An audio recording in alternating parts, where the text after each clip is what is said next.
My guest today is Georgia Gill, businesswoman, entrepreneur. My personal opinion, I think she's a bit of a trailblazer. So I want to welcome Georgia to the program. Welcome, Georgia. Hello, thank you very much. So how are you feeling today? Yeah, I'm good. I can actually say it's been great. For a period of time, it's been quite consistently great actually, because I've had a lot of I've had a lot of roller coasters that I've had to ride, and sometimes it's like you just don't even know what's going to come on the other side. But whereas now I just genuinely feel like I'm in like a really great space. Life's been good, work's been good. Yeah, I've been great. Family wise, yeah, everyone's well. Can't complain. That's good. Yeah.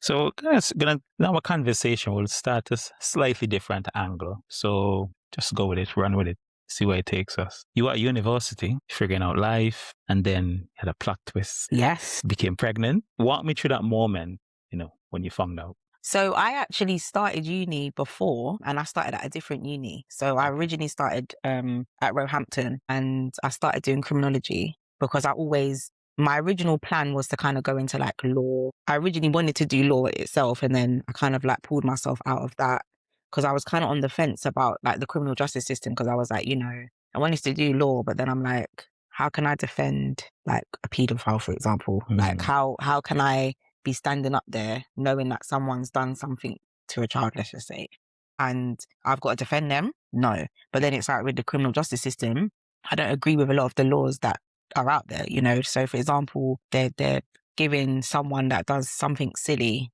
some big amount of time because it's money. Like I just thought, nah. So that was kind of why I kind of stayed away from that. So I ended up doing criminology anyway. Okay. I started at Roehampton. I did my first year, and then I was like, I don't know if I like this. I finished my first year anyway, and then I took a year out because then I started considering, do I want to go into teaching? So I worked at a primary school doing some voluntary work alongside working part-time. I realized I didn't like that. So Okay. I just said, okay, this is just not making sense. So then I went back to uni and went back to doing criminology, my original plan, but I did it at a different uni this time. Okay. I went in to do my second year and I fell pregnant. I had to take a year out. I had my daughter and I went back to uni basically to study my final year. And I was like, I have to do it because I was like, there's no way I'm going to go to two different unis, take out a year, go back to another uni, then take out another year to then not go back at all. I was like, nah. One thing about me is that I don't give up. Like when my eyes on the prize, that's it. Like there's no giving up for me. And I'm a very committed person. So like I said, once my eyes on the prize, that's it. Like there's no backtracking for me. So yeah, I went to uni and Naila, my daughter, how old was she when I started uni? I think she was 6 months. Yeah, no, she was 7 months. So imagine, 7 months old, I'm studying, doing my final year, my dissertation, exams, coursework, like it was a lot. And at that time I had actually moved out of my mum's. So originally I was at my mum's, it was myself and my sister and my mum. But obviously there was just too much going on in the house. It was overcrowded. So I had to move out. Then I found out that I got my first place shortly after that. So I basically was like sorting out my house whilst actually studying. And when I actually moved in, it was the December of 2015 that I moved into my first place. And yeah, it was hard because it was just me and Nay. She was a child that didn't sleep through the night. So literally, I'm there up at night doing my dissertation. She's waking up. I'm having to go in the room. Sometimes she dropped off the bed. During that time, if you go back a little bit, when you found out you were pregnant that time, what was sort of going through your head around that time? It was mixed emotions for me because I wasn't necessarily planning on having a child, but then I was in a relationship at the time where it was kind of like there's nothing wrong with it. But I'll never forget how I actually told my mum. I actually wrote her a letter. Was she the first person you told her? No, I wasn't actually. Sorry, Okay. Mum. I wasn't. I think, who did I tell first? I think it was my friends. My mum she was one of obviously the first few people that I did tell, but she wasn't the first person that I initially told because I was just kind of like, I don't really know. I wasn't even young. I was like 23. Yeah. So it wasn't like I was a teenager or anything, but I just still had that thought in my mind that, am I letting people down? Am I letting myself down? But then I was like, no. So I remember writing my mum a letter, and I remember she messaged me because I think I wasn't at home when she read the letter, and she was just like, "You're just so silly." Like, what? Like, she was obviously excited. It's her first grandchild and stuff, and it was just like, why did you feel that you did? Like, she was just shocked that I didn't say anything. But after that moment, yeah, I was just happy, man. I was just embracing it. I was just ready to be a mum. I felt like I was always I always had that maternal side to me. Like a lot of my friends had kids. You know, I was a godmother multiple times before I became a mum. So, you know, I was that auntie. In that time where you and your family got pregnant, well, you got pregnant, and obviously you start living inside of your head as most people do. But there, people were expecting you to quit uni at that time. Nah, because No. anyone that knows me knows I don't give up. So if anyone said that, I would be really shocked to hear that, to be honest. But I never had any conversations with anyone where they doubted that I was going to go back or anything like that. So nah, I don't think so. Okay, and then what made you immediately think that, I can handle both? Because like you say, you were there up all night, doing all the stuff at the station. What, how, Commitment. yeah. That my commitment. Because I was Okay. just like, like I said, I had already taken a year out once, then I'm taking another year out. I was like, there's no way this journey is going to continue going for me with me kind of taking years out again. I was like, there's no way. And I was like, as much as, I knew it was going to be difficult, it's life, innit? Like, you just got to that's one thing about me is that I don't give up. So yeah, the commitment, I would say, is probably what pushed me to say, nah, just continue. You're in uni, you have a baby. Mm. So what did a typical day look like? Maybe one of your more rougher days. What did that day look like for you? Sleepless nights. Again, like I said, she didn't sleep through the night. When I first started going to uni, my nan used to look after Nay for me. So I would drop her off to nan's because I was going to uni 3 days a week, and I would drop her off to my nan's house, which was her great grandma. And yeah, commute to uni, come and pick her up. And in the January, my nan was she was quite committed with church and stuff. So it was just kind of like, she wanted to still look after Nay, but she felt bad to kind of say like, she wanted to go to church, but she couldn't obviously bring Nayla with her. So that's when I decided to send her to nursery. So the nursery that she went to, actually one of my cousins, his friend owned the nursery. And it was a really, really good nursery. And like looking back now, I'm so grateful that she went to that nursery, because the child that she is now, I'm just kind of like, it started off from me at home with them at the nursery. Like, it's a village to raise a child. And I genuinely stand on that, yeah, like that was literally how it typically looked at the beginning for me. And I remember when things got a bit harder, like I said, when I started doing my dissertation and stuff, it was, yeah, the sleepless nights they were endless. And at that time I was working part-time as well. So I was working at a phone shop, which was, I think I was working there 3 days a week as well, actually. So yeah, uni, work, being a mom. So that was like literally when things were getting tough. It was like she turned one, dissertations due soon. So the sleepless nights they were serious. And like I said, there was a couple of occasions where I'm in my room. I'm in the front room, she's in the room, and I would hear bang because she's rolled off the bed. Yeah. So it was just like, oh my gosh, she's crying. Then I'm rushing, putting the laptop down, putting her back to sleep. So there was a lot of those nights. But you know what? Like, I'm grateful for the support system that I had around me. My mom, my nan, and even my little sister. Like, they were big helps for me when I first kind of was going through that journey, definitely. So obviously, you became pregnant while living with your mom. So your mom said, you had to leave home because there wasn't enough space. So, yeah. so obviously that must have been hard for both of you. How did you sort of navigate that while, finishing uni, being in your mom? And you mentioned commitment, but like I said, when I first started going to uni, I was still at my mum's because I had only just been given my place.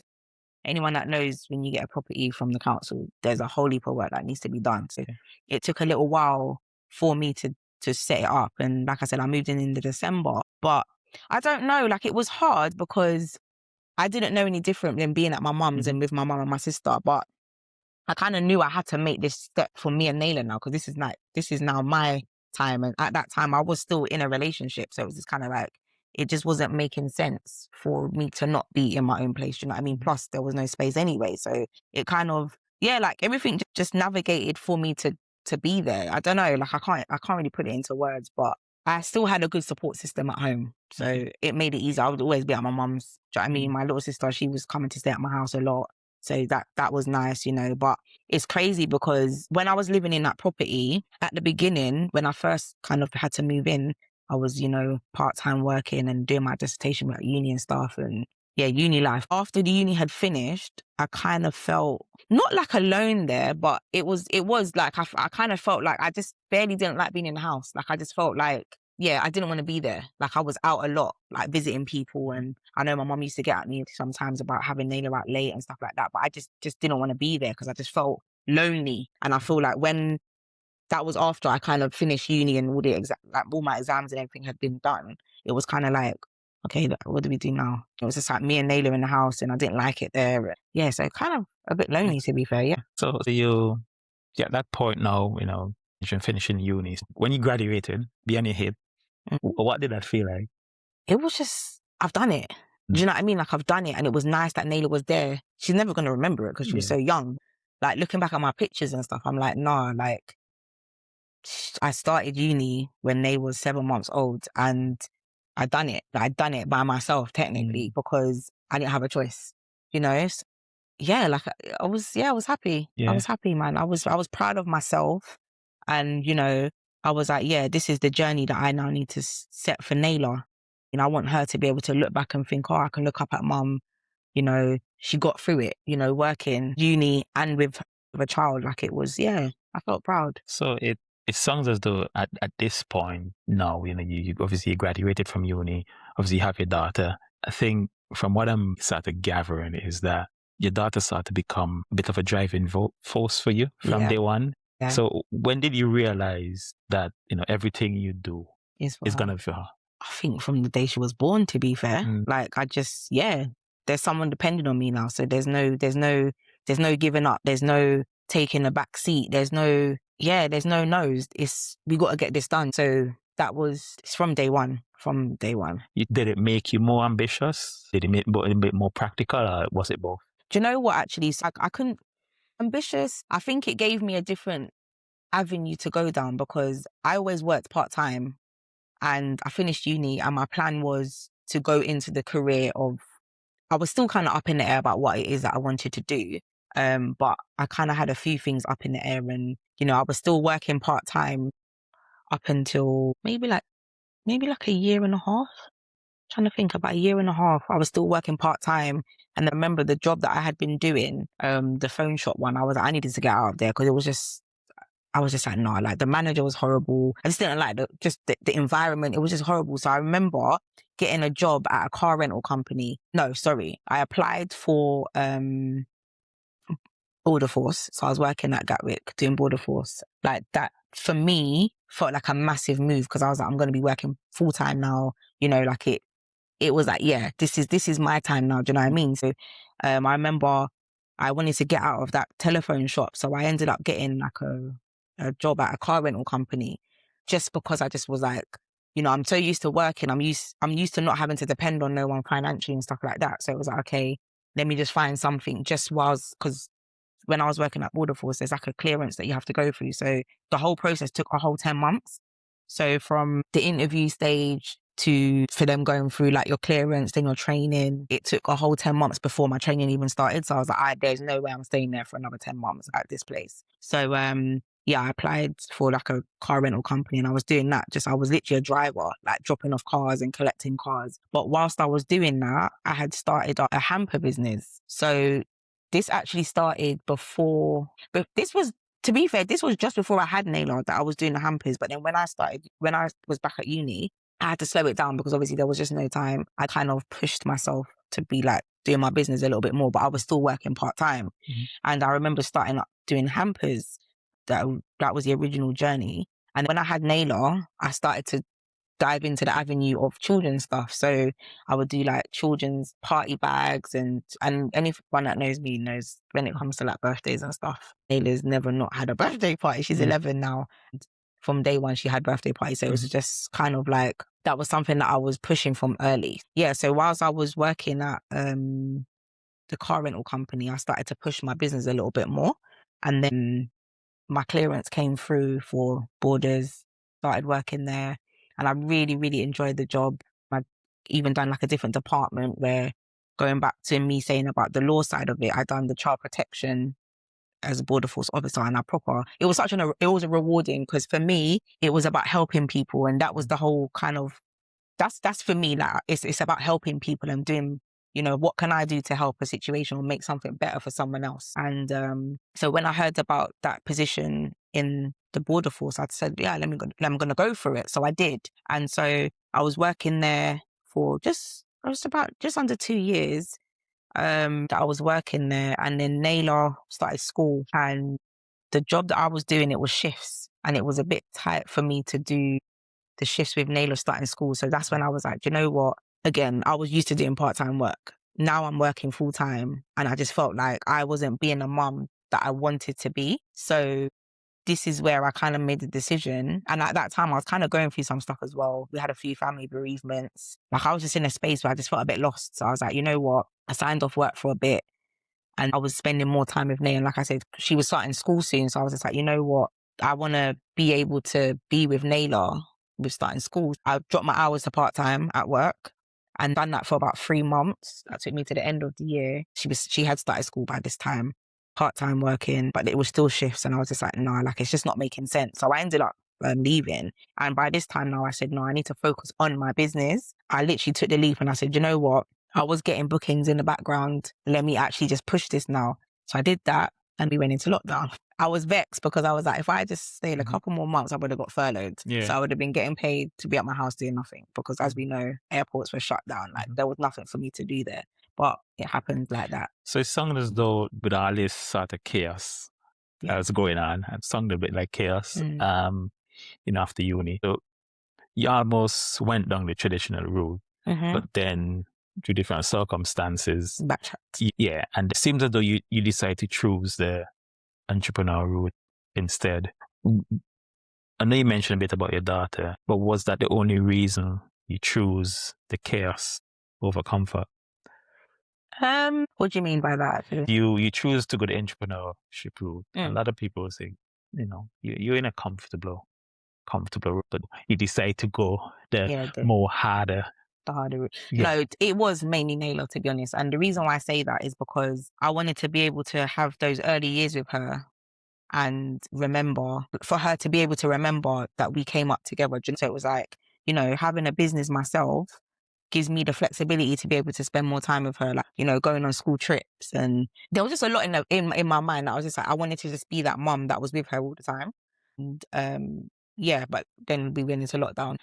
You decide to go entrepreneur route. I'm sure there would have been some people in your life who would have thought, what are you doing? Yeah. I mean, those sort of, we call it safe people. What did those sort of safe people to say? And then when you told them? To be fair, I think I didn't really have the negatives. It was just more of, are you sure? But I never had anyone talking me out of it. To my knowledge, I can't remember anyone saying to me, no, that's not a good idea, or are you sure? I don't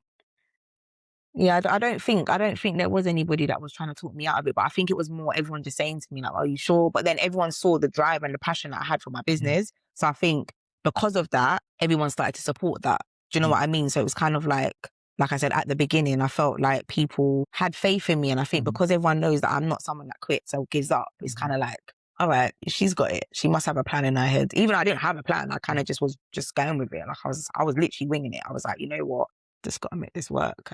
So, I mean, at that point, you think, I'm gonna build my own thing, not gonna go down the corporate route. No, you just mentioned you didn't really have a plan, but did you have a sort of a vision of what you think the business might can become? Like I said, I started off doing hampers, then I went into like the children's party bag stuff. But one of my friends' mum she was doing events, and I remember my friend saying to her, like, oh, why don't you talk to mummy? So I did, and she was honestly, like, she was such a, like, when I say a help, that's in everything, because she was doing it before, but at that time she wasn't really doing the events. So she would do things for like close family members or something. So she would tell me to come and help her out and stuff like that. And then that's kind of where my push kind of came from, where I'm just like, I can actually do this. Like, this is something that I can see myself doing.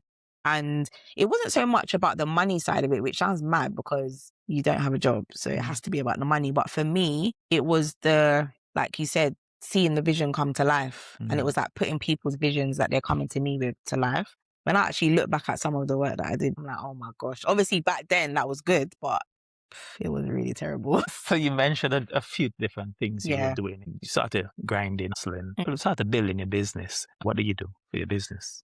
So I would say that my business is like an umbrella company. Okay. So I offer a variety of different services. So I still do hampers. I do venue dressing. So I do weddings, funerals, birthdays. I do balloons. I do children's TP party. Well, I say children's because adults can have them as well, but it's usually children's TP parties. I also have a pamper parlor shop.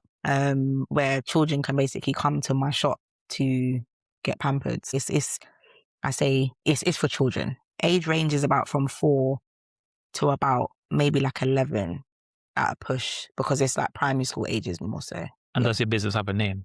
Yes. What's the name of your business? GG Party ENT, guys. Shout out. You think having a daughter, did it make you more willing to take risk? Yes. No, which I did. The thing is, I'm a risk taker anyway. And actually, like I said before, people would look and think you're just crazy because you're just taking all these risks and you just don't know what's going to come. But honestly, my faith in God is what I can say drove me into directions of where I was going. Because I didn't have, like, you asked me, did I have a vision? Not on paper. Do you know what I mean? Like, I had a vision of what I kind of wanted for myself. But in terms of the business, I kind of was just adding things as I went along. And that's kind of where I got to now with the whole thing of having an umbrella company. So let's talk a bit about, business, roller coaster as business, as entrepreneurship real roller coaster. So, entrepreneurship, it's not like, as we see it on social media, it's not all like glam, that Instagram perfect version of a business. It's not all, morning routines, laptop lifestyle. I've had some sleepless nights. What's the reality that people don't really see? It's the background planning of everything, and having a child does also slow you down a little bit in doing stuff like that, because activities after school or making sure she's good. Sometimes if she's ill, if I'm even ill, do you know what I mean? It's just the background stuff of making sure I don't mess up other people's stuff. So it's more the preparation in the background that kind of people don't understand and see. And I think, for example, now a lot of people do events. Like, I've had people approach me, and I can say beforehand, I would be building up my portfolio. So I would basically be doing events for basically nothing, which again is mad, because it's like, you don't have a job. So how are you basically doing an event for free, basically? So how did that, at that time when you weren't, making money at that point? I mean, what kept you going? Just doing the events. Okay. You continued doing stuff. You see more people are booking events now. Sorry, no. I was also doing Uber Eats. So I was an Uber Eats driver. Okay. So I was doing Amazon Flex and I was doing Uber Eats. So alongside, working, I was there doing people's parcels and going into the Chinese shops and collecting people's parcels and delivering their food and stuff like that. So I was doing that. This was this all kind of was borderline lockdown, coming to the end of lockdown. That's when I was sort of doing that, because I was like, I needed to obviously make a little bit of money, but my push was my business. So the money that I was making, I was just investing into my business. So, buying things to hire out and stuff like that. Because at one point I was just hiring everything from people, and it was just kind of like, this is not making sense. I need to start building my own my own kind of stock of things and stuff. So I started, I was hustling basically. So with all that hustle, all that grinding and that hard work, and like you said, all that background work people don't see, it's like, so tell me about a time when, when the business was sort of up and really doing well. What did that feel like? When was the business really up? It has its moments. I'll be honest. I've had my moments, because there was a period of time where things were going really well, which is the reason why I then opened up my first shop. Okay, so that moment of things going well, that sort of led you to expand a little bit. Yeah, because again, in the back of lockdown, I started doing children's pamper parties, but I was doing them mobile, and I realized it was very awkward doing the pamper parties in people's properties, because again, when I'm having conversations with people, I'm not going to their house to assess it. They send me a video and I'll be like, okay, I can tell you whether or not my foot spas are going to fit in there or not, or how many children you can host. Then I've got people telling me, no, they'll fit. And I'm like, they won't, but if you're going to pay for it, I can't refund you back any money. We're just going to have to make it work, which is what kind of happens sometimes. And there was one particular event where I was just like, this is so long. This lady were they having a party or something? Basically, there was no downstairs toilet or anything, but their kitchen was not in use for me, basically. So I had to go upstairs, up and down the stairs, carrying these foot spas. And I was like, this is just not it. I was like, this is long. Lugging all these bags in the car. Like, it just didn't make sense. So I kind of thought, how can I make this easier for myself, but still make it fun? And that's when I thought about the children's pamper parlor shop, because I was like, there's actually none in the area. So that kind of was where the vision came from. And because of my daughter being so girly and stuff like that, I just thought I can imagine taking her to somewhere like that for her birthday and she would really enjoy it. So that's kind of where the kind of push for the shop came into place. Like, I'm not going to lie, like I had saved up a lot for the shop, but then I had to kind of borrow as well to, like I borrowed money and stuff and, like looking back, I've really come a long way. It was kind of like, for me, it just made sense. Like it felt like it was just going to make sense. So I was like, no, I've got to take that risk. So at no point then during those sort of challenging times, then you didn't think you should get a normal job? No. Okay. At that point, I was like, nah. Yeah. No. Like I enjoyed the fact that, like I said, I was able to go on school trips with Nay. I was able to show up for her the way that I felt needed to be done with my child. So here's what people don't really understand about, entrepreneurship. Sometimes the business, it doesn't pay all the bills. So you hustle because you mentioned you do quite a few things. You have, you do a lot of like side jobs alongside your business as well. But talk to me about that grind. So I mentioned that I've done Uber Eats, I've done Amazon. I've now got my SIA security badge. Okay. So What's that? What does that mean? SIA. What is that for? So I'm a door supervisor is what it technically means. The old school term is bouncer. Okay. I mean, little old me. Yeah. But so I tend to not do like the party events. I've done like festivals and like the all day kind of outdoor events, but I try to stay away from like the parties. I do football. But yeah, that's kind of my side hustle now. Yes. My business is my main, and then my side hustle is my SIA badge. Yeah. Do you see those as a distraction to your main business? No, not at all. Yeah. Not at all. Because with my security, it's kind of as and when I want to do it. So I actually work for a company where we kind of book our own shifts. So the shifts will come up and then I can select whatever shifts I want to, what I want to do. And yeah, so it works very hand in hand with my events, to be fair. So what do people who only see one side of what you do, what do they not understand about sort of your hustle? I'm tired a lot. I'm tired, but you wouldn't even see it because I'm just always on the go. But one thing I've learned, I would say as of the last year, is to listen to my body more, like slow down. Because I used to just be like on go all the time. And, I used to suffer with anxiety. I used to be overthinking about a lot of stuff. And I felt like that all kind of played a part in that. So I kind of had to take the step back and say to myself, look, I'm going to burn myself out and I can't be doing that. So I kind of focused on me and what made sense for me. And, don't get me wrong, like I love working. Do you know what I mean? For me, it's the drive to want to do better. I always want to I don't like to depend on people for anything. So I'm always gonna, push myself to as much as I can. But at the same time, there has to be a bit of a balance. But yeah, the tiredness was a lot because I've had a lot of like sleepless nights, a lot. Like, especially with my business as well, the prepping, sometimes like Mother's Day usually is like the busy time for me where I do like my hampers and then I'm delivering them. Then I'll have like, sometimes I've got multiple bookings in a day where one day I actually had 3 events and I remember having a whole breakdown. Like I was bawling because I was like, how am I doing this? I got through it. I did get through it. It was hard. And that was literally last summer, actually. I'll never forget that day. And everything just was going wrong. Everything was going wrong that day. With all of this, you can still sort of get a normal job. You just clock in and clock out at the end of the month, get a steady paycheck.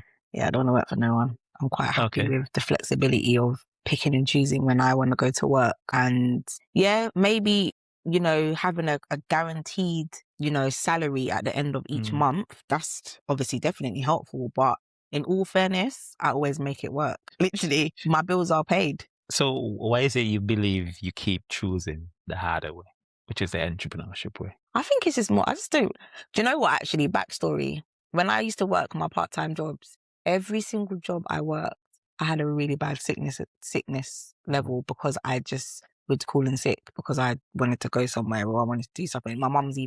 We've done a generals thing a couple of times about, we've got an emergency. My mum's even come to my workplace.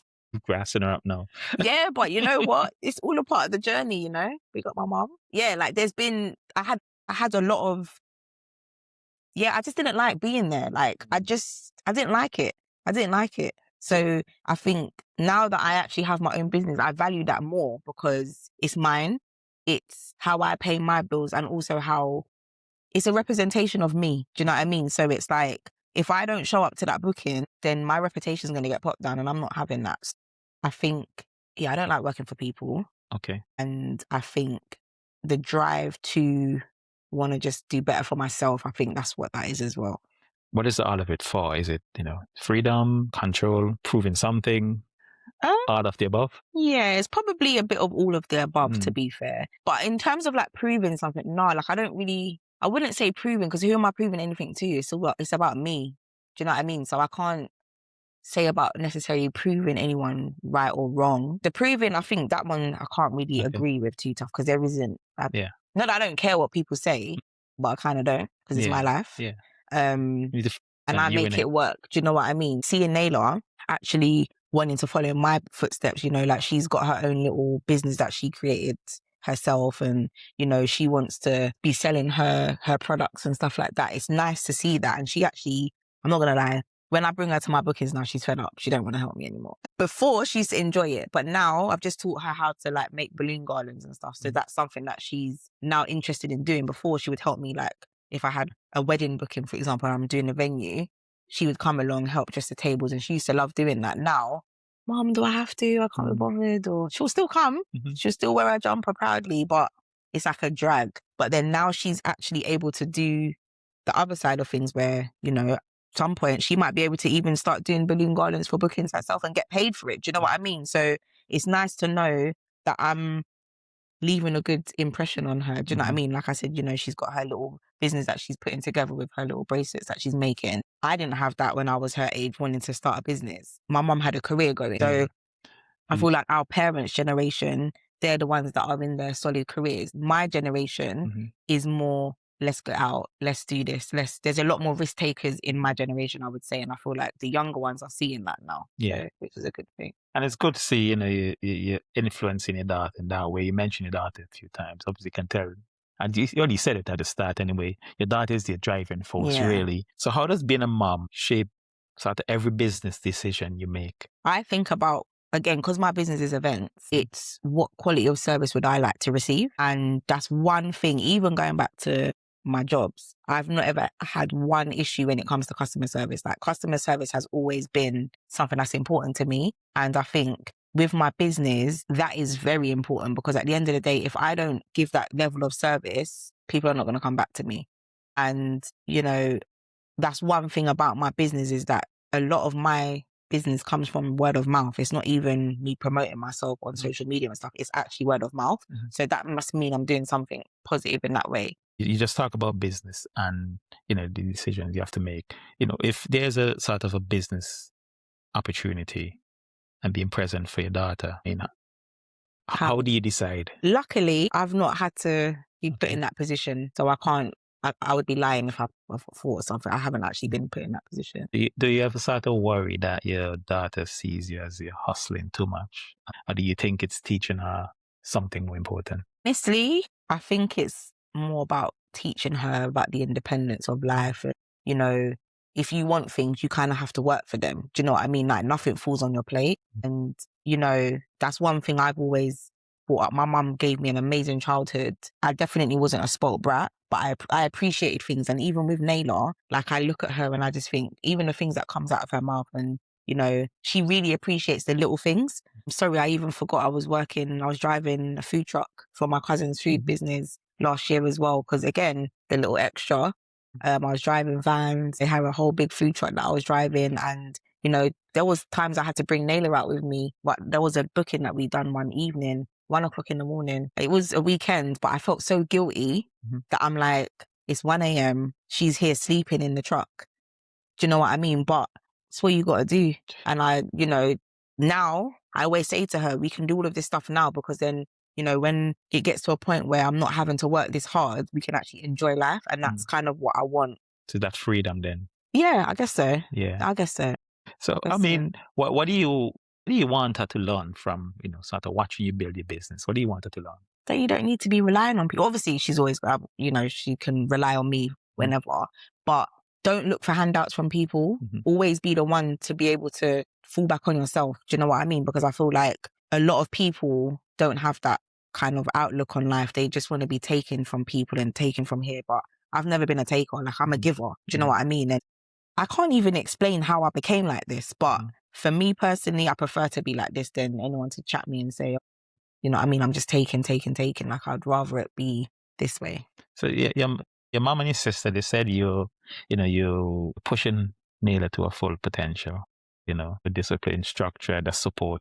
I mean, what does that actually look like day to day? From when Naylor was a baby, I say baby, when she could talk and understand, I've always kind of been onto her about, I've been like disciplining with her, but it's always that kind of soft approach, because I still want her to know that she can come to me and we've got that good relationship, but know the boundaries, because I'm not your friend. Do you know what I mean? And that whole saying of my mom back in the day, I'm not one of your little friends, that's a fact. But I want her to still feel comfortable, which she does, because, she's always sussing me about stuff, and I'm happy that is how it is with her, because, it's about respect, manners. There's not one person that I believe out there could turn around and say, and I'm not one of them mums, by the way, of, oh, my child can never, but I can actually vouch for Naylor and say, if something was out of character, I'll know that that's not Nay. Do you know what I mean? And I'm like, I've been like that from early with her, from when she was 2, giving me the mouth. Because when I look back, and, I was always saying to people, like, I didn't go through the terrible 2 stage with her, but her mouth was feisty. Like, when I was literally having this conversation the other day, and I was like looking back at videos, and I'm like, sorry, but she outgrew it, because now she's such a polite child. Like, she wasn't rude, but she just, at that young age, you shouldn't have had such a big character. But she was me then, now. She is me now, but it's funny because she knows the boundary. So I've always just enforced the boundaries with her. That's good. I mean, you started raising her to be strong, to be independent. And mentioned before, you wanted to reach a sort of full potential. What does full potential mean to you? What do you see in her? That's a hard one, actually. And what do you hope she does that you didn't get to do? I don't know, because there wasn't really anything I can look back and think, oh, I didn't do this, or I didn't, because I'm a risk taker. Do you know what I mean? So there isn't anything I can sit down and, obviously I don't want to make her life hard. Do you know what I mean? So Naylor gets a lot of stuff, but she's not spoiled. She appreciates the things that she does get. But I want her to always know that she has to also, like I said, she has to work for things. You know what I mean? Because if she does really well at school, she's got good behavior, no attitude, she's gonna reap the rewards of that. And I want her to be able to grow. And, I'm not going to push her in any path. If she decides that she wants to, she's a creative at the moment, so she's into making her videos, and, that's her new thing right now. So I'll enhance that. But there has to be a balance, because what we're not going to do is have that and then you're not going to be doing school. Do you know what I mean? So I think I just want her to be free to be able to do what she wants, but to still have a balance of remembering where she came from. Don't think that you can't strive for whatever you want, because I can't say what I would think that what she's going to want. Do you know what I mean? Because I'm not her, but I just want her to push herself to wherever she wants to go. Like, don't give up. Just because you've taken one setback, don't give up. Just keep going, because she's seen me be able to just keep going, because I've had a lot of setbacks. I've been kicked down however many times, but I've just gotten right back up. It's not been easy, but, I just want Nay to be able to do that too. But it's saying to reach the full potential. I don't know what that looks like. I feel like that's infinity. Like, there's is there ever a full potential? I don't know. I don't know your data like that. So. Yeah, like I don't know. Because I just feel like there's always something new every day. So it's like, I feel like, I don't know, that one's spun me a little bit, actually. Maybe a little homework for you. Yeah. I mean, when you start to look at her now, what do you see that she probably doesn't see in herself as yet? Oh, how much of an amazing child she is. She's one of a kind. And I know a lot of parents will say that, but she really is one of a kind. To have a child that's caring, she's well mannered, she's understanding, and she's only 11, but she's understanding.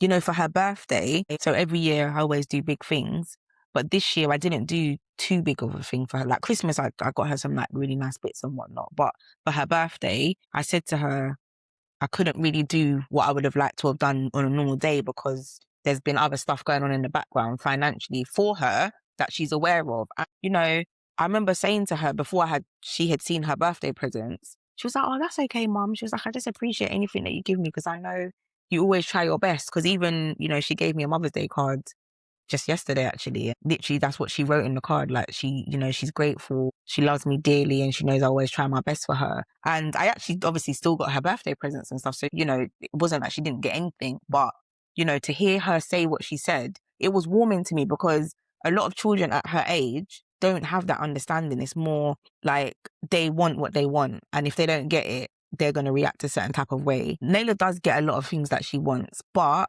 it's not in a bratty way. She doesn't get it just because she said it. You know, she might mention something to me today and she ain't going to get that till like Christmas, for example. But it depends. Or she might get something tomorrow because she's done really well at school. Or do you know what I mean? Like it just kind of just depends. And I guess I can tell one of the things you mentioned earlier about she, looking to potentially start her own business. So she's showing a bit of all these signs of, sort of entrepreneurial spirit. How do you feel about all of that? Oh, I was all behind it. So when she told me that she wanted to start up her business, it was basically making like friendship bracelets, like phone charms. I bought her so much stuff, like so much different things. She wanted to do a podcast. I designed a backdrop for her, bought her the equipment for her to be able to do this. I mean, she's put that on pause for a little bit, but I'm all for it. Like I'm all for her doing what she wants to do because do you know what I mean? I'm that mum. I'm behind her. I'm supportive of that stuff. So then I think that answers the question you couldn't answer really earlier about what does full potential actually look like for her. Yeah. Is she doing whatever she wants to do? But then there's within reason, of course. But yeah, of course. And like I said, I'm behind her as long as she doesn't fall off when it comes to school. I don't mind. Do you know what I mean? Because regardless of whatever you've got going on financially, you still need to be able to fall back on your education side of it, because education is going to take you far. You know, if you don't have education, you can't really do much with it. Mm-hmm. And she's a very, very intelligent child. So I'm just grateful to have her, honestly. Yeah. Yeah, she's a real credit. She makes parenting easy. That's one thing I say all the time. She might give me little lips sometimes, but I'd rather that than having a child that's mute. Do you know what I mean? Like she has a big personality, and sometimes I just think, gosh, where did I find you? Outside of the business of being a mom, you're sort of a family gatherer, if you want to call it that. Now, you arrange things, you bring people together, you shop for everyone, as you mentioned earlier. Where does that energy come from? I mean, when you're already hustling so hard? I don't know, it's just naturally just there. Like I've just always been like that. No, I'm a very family orientated, friends orientated. Yeah. And why is that so important to you that, families start to stay connected? I don't know, Do people realize, how much work it is, to be you or to be the person who brings people together? There has to be a lot of work into doing that. Well, I mean, one of the first things on my mum's side, my mum's side, because I've got a big family, really big family on both sides of my parents. But I created the WhatsApp family group because, again, we come from a big family, and growing up, I just always remember spending time with my cousins. I spent a lot of time at my great grandma's house because she was the base where everyone's kids got dropped off, was there for nans for like the school holidays. Then all the children in the estate, they would come and like my nan would babysit all the kids basically. And it was I just loved that environment. And yeah, I just felt like we've got a big family. Social media is very much running the show, having a WhatsApp group. So, I think before lockdown, our family was a lot more of a unit. I think since lockdowns happened, I feel like people have kind of everyone's just kind of doing their own thing. So it is a little bit more difficult. Even now, sometimes I can't even be bothered anymore because I'm just kind of like throwing things in the family group. Tumbleweed is rolling in there. Like it's just annoying, but it doesn't deter me to a certain extent because I still will keep trying anyway. There's other family members that will be like, oh, but why do you even bother? Or what's the point? Or that person doesn't even come anywhere. And I'm like, no, because give them the choice. Do you know what I mean? Give everybody the choice. And if they decide to not show up, then that's their business. You know what I mean? I just think family's important to me. And is there any point when, you sort of maybe struggling with the business and then, you might organize a family event? Do you still show up or do you still partake in those, or do you still organize those events? I've done some family birthday parties. I still do partake in that stuff.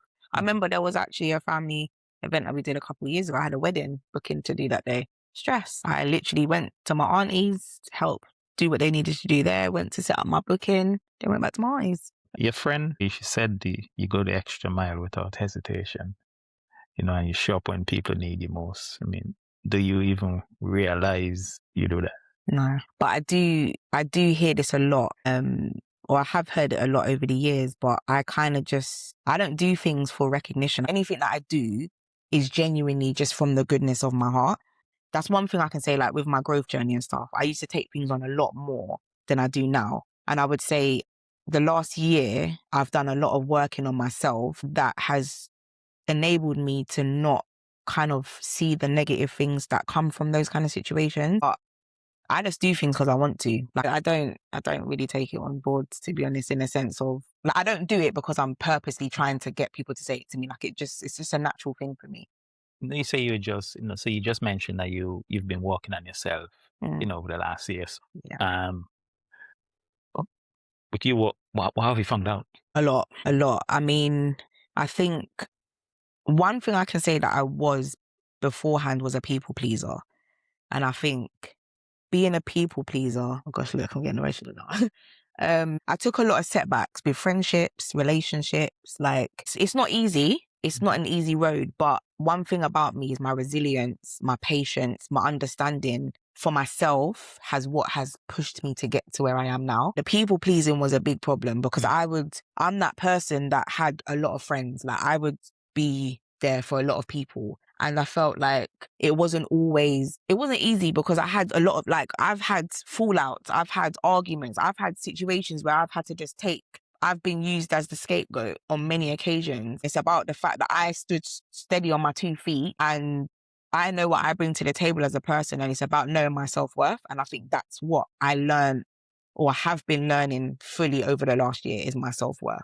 And, the fact that I didn't even know that Chloe even said that, hearing that, it's warming because that's a common thing that people would say, but that's the people that know me and I don't have no issues. Do you get where I'm coming from? I don't carry issues with people, but over time, I've had a lot of setbacks where people would try and say otherwise to those kind of points. But if you was to do a consensus, you're going to hear stuff more so like that. That is warming to hear stuff like that. But it's just been a journey. It's just been a journey. So paint a picture of your journey.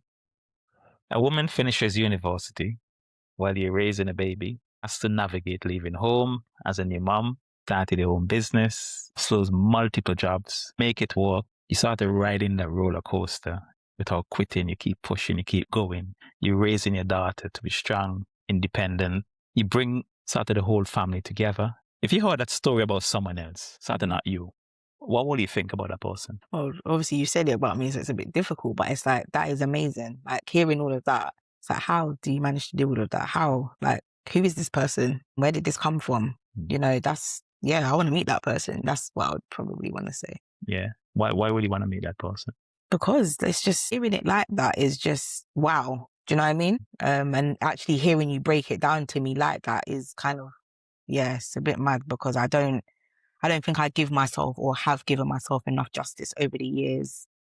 But again, because I just don't do things for recognition. I just do things because that's just how I feel. Like, I'm a caring person and I just want to make sure those around me are good. I want to make sure, like foundations are put in place to grow from, whether it's just any department of things in my life. It's kind of like foundations are important to me. What would you call yourself if you had to claim it? Well, like a word? Yeah. Gosh, I don't know. When people start calling you a hustler, entrepreneur, does that feel true or does it feel like too much credit? Yeah, no, I can, the hustling, no. I definitely, I can say that I'm a hustler. Like, I am a hustler. My mum said that to me multiple times. Like, a lot of people have said that to me, actually. Like, how are you doing all of this? I'm just kind of like, it's got to get done. I can agree and say that. I can take that one. It's just something I started to notice, just generally with entrepreneurs. So it's like you're so focused, you focus on the next goal. You sort of never stop to celebrate, the fact that you're doing it. You know what I mean? You're running a business, you're keeping your head above water, and you're raising an amazing kid. It's not just getting by, is it? I mean, you start to building something. I mean, what do you think it will take for you to feel like you're more successful than you are now? Maybe a bigger bank balance, maybe. Always helps. That's probably the biggest thing for me because, like I said before, the outlook for me hasn't been about the money. So what's been the goal then? Bettering myself and having a good, path set for Naylor. But Nail on now, that path now. yeah, definitely. But I think, yeah, she definitely is. And that's why I'm saying now, I feel like it's time for me to actually, like you said, enjoy, but I'm not able to because I'm still having a lot of setbacks. I mean, I guess that is life because you're never going to go through life with no setbacks because that's just not realistic. Yeah, I think the financial side would be nice for me in terms of business wise. You know, like I feel like I put a lot into my business financially, physically, mentally. And I think it would just be nice to be able to jet on holiday tomorrow if I wanted to. Do you know what I mean? Like just little things like that. You know, it's not unrealistic because you see people doing it all the time.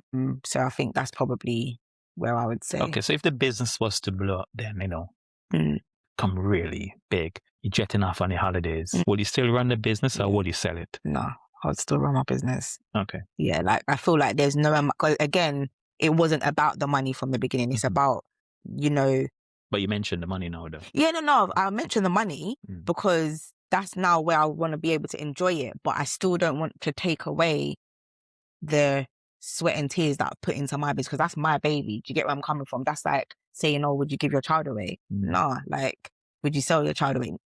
It's not the same thing. Nah, like I'm happy to still keep going. I've always said if I was to win the lottery, for example, I would still work because I can't sit around just boring. No, thank you. Like, yes, I want to be able to have that, like you said earlier, that freedom to be able to, all right, Nay, school holidays, we're going away to, like, I want to be able to do that, but I still want to be able to come back and keep growing my business. That's, yeah. And if your daughter was to say, build a business one day, look like yours at present, roller coaster, side hustles, hard work. I mean, what would you be most proud of? The fact that she didn't give up. I think that's what it is. And she believed in her. I don't think I said that earlier about believing in yourself. Like, not that you don't care about what other people are saying, but it's my life. And the reality of it is that tomorrow everyone could disappear, but I'm still here. So it's about what I want for me, what I see for myself. And I think if that was Nay, I would be proud that she didn't give up, that she believed in herself and continued. So don't you think that you need to be a bit more proud of yourself then? Yeah. Yeah, probably. Yeah. Your mom said you're determined, you're always striving. Does that feel like a compliment or like pressure? No, I definitely feel like I smiled because it's nice to hear these things. So definitely a compliment. So before we finish, I need to hear, what other people, in your life had to say. What they started seeing you and ask them about your sort of hidden wins. So I just read it what they said. So the first one, this is from your younger sister, Zara. She said, in my opinion, George's greatest achievement is her daughter and the way she has truly blossomed into motherhood. From the very beginning, she has shown strength, resilience, and unconditional love. Despite facing hurdles, difficult moments along the way, she has always put her daughter first. What makes George's journey even more inspiring is that she managed to complete a university degree while raising a 1-year-old and learning how to navigate the responsibilities of parenthood. Balancing studies, motherhood, and everyday life is no easy task, yet George handled it with determination and focus. One of the things she respects most about you is the way you encourage your daughter to reach her full potential. Through discipline, structure, consistent support, you're giving your daughter the foundations she needs to grow, learn, thrive. So it's clear that everything you do does come from a place of love and the desire to give your daughter the very best opportunities in life. And because of your dedication, your strength, your perseverance, yourself and your daughter continue to grow from strength to strength, achieving so much together. George should be incredibly proud of herself for everything she has accomplished. She is not only a strong mother, but also an inspiring example of determination. That's come from Zara. Wow. Thank you, Zara. Wow. How does that make you feel?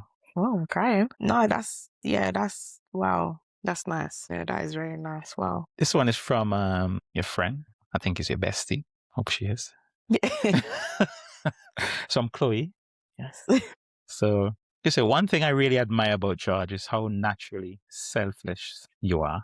When it comes to your family and friends, you always go the extra mile without hesitation. You're the kind of person who puts others first and show up when people need you most, giving so much of yourself without ever expecting anything in return. So what's special is that you probably brushes it off as normal or nothing special, but to the people around you, it means everything. That kind of genuine care and loyalty is rare, and it's one of the things that makes how such an important person in my life and so many other lives. No, what on earth? Thank you, Chloe. Gosh. You okay? Yeah, I didn't think I'd be crying. Okay. This one is from your mom. Gosh. I think George's main achievement is her daughter. She was surprised when she found out she was pregnant, and what happened next was extremely hard for both of us. I had to ask her to leave home due to not enough space with her baby coming. If I had a bigger home, I would not have asked you to go. So George understood why, but she had to make her mind up to go through with the move and figure out how life was going to work with being a new mom with a baby. So from day one, she has been an exceptional mother. Despite being young yourself, you have been developing, pushing your daughter to a full potential, encouraging her to become the character that she is today. So you're a determined person who gets what she's aiming for.